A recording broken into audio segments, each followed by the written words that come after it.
నీకు ఇబ్బంది అనిపిస్తే ఎగిరిన ఫ్లైట్ని కూడా వెనక్కి తెప్పించగలడు. ఎగిరిన ఫ్లైట్ని కూడా వెనక్కి తెప్పిస్తాడండి. తెలుసా మీకు ఆ సంగతి?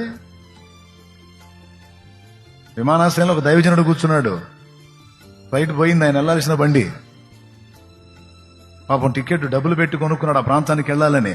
ఫ్లైట్ జంపు నేను పోయేసరికి ఆయన ఏం టెన్షన్ పడలా. నీకేదైనా సాధ్యమే ప్రభా, నీ చిత్తం అయితే నువ్వు దాన్ని వెనక్కి తిప్పగలవు అని. వెళ్ళింది బండి వెనక్కి వచ్చిందా? నిజం, నమ్మండి నమ్మకపోండి మీ ఇష్టం అని జరిగింది. మోకరించి ప్రార్థన చేసి ఇంకేముంది బండి పోయింది కదా అని వెళ్ళలా, అక్కడే కూర్చున్నాడు. ఆశ్చర్యం ఏంటంటే మళ్ళీ అనౌన్స్ వచ్చింది, ఫలానా ఫ్లైట్ వెళ్ళింది కదా, కొన్ని కారణాలను బట్టి అది మళ్ళీ రిటర్న్ అయింది, మళ్ళీ కొంత సమయంలో బయలుదేరిద్దని. విమానం అండి, అందరు సౌండ్లు, అంతంత మాత్రం వాడు ఎక్కుతాడు ఆ విమానం.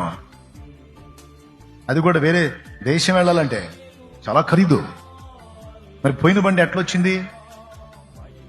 ఎట్లొచ్చిందంటే ఆయన ఎక్కాల్సిన ఆ ఫ్లైట్ లో ఆ రోజు ఒక దేశపు రాణి గారు ఎక్కింది. ఆ దేశపు రాణి గారి వస్తువు ఒకటి ఈ విమానాశ్రయంలో మిస్ అయింది. అర్థమైందా? అప్పుడు ఆమె ఏం చెప్పిందంటే, నాకు వస్తువు ఒకటి మిస్ అయింది, ఫలానా దగ్గర నేను పెట్టి మిస్ అయ్యాను, మర్చిపోయాను నేను, అది చాలా ఖరీదైంది, దీన్ని రిటర్న్ చేస్తే ఎంత ఖర్చు అవుతుంది అదంతా నేను పెట్టుకుంటా, నాకు ఆ వస్తువు ముఖ్యం, ఎందుకంటే అది మా తాత ముత్తాతల దగ్గర నుంచి వస్తుంది, అది నా అధికార ముద్రిక లాంటిది, కాబట్టి తిప్పండి బండి అంతే. నమ్ముతారా? ఆయన సమస్తము చేయగలిగిన వాడు. దైవజనుడు అక్కడే కూర్చున్నాడు అండి. రోషం గల దేవుడు పోయిన బండిని వెనక్కి తెచ్చి లైన్లో పెట్టాడు.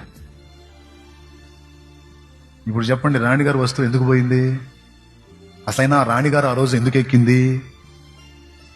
తన దాసుడి కోసం రాజుల్ని, రాణుల్ని, వాళ్ళ వస్తువుల్ని కూడా వాడుకొనగలిగిన సమర్థుడు నా దేవుడు. చిన్న విషయం ఇది. ఇందులో దైవజనుడికి ఏమన్నా ఉందా? ఎంత పని చేశాడో చూడు. దైవజనుడు దర్జాగా కూర్చొని ఛాయ్ తాగాడు, మరి డ్రింక్ తాగాడు. స్తోత్రం ప్రభా, నేను ప్రార్థన చేశాను, నన్ను నువ్వే పొమ్మన్నావు ఆ దేశం, నువ్వు పొమ్మనకుండా నేనైతే రాలేదు, మరి వచ్చే మార్గంలో నేను అన్ని సకాలంలో వచ్చాను, లేట్ అయింది, మరి జరిగిన దానిలో నా సంబంధం ఏం లేదు, మరి బండి పోయిందంట, మరి ఇంటికి వెళ్ళమంటావా, బండిని తెప్పిస్తావా? వాళ్ళ విశ్వాసం వేరండి.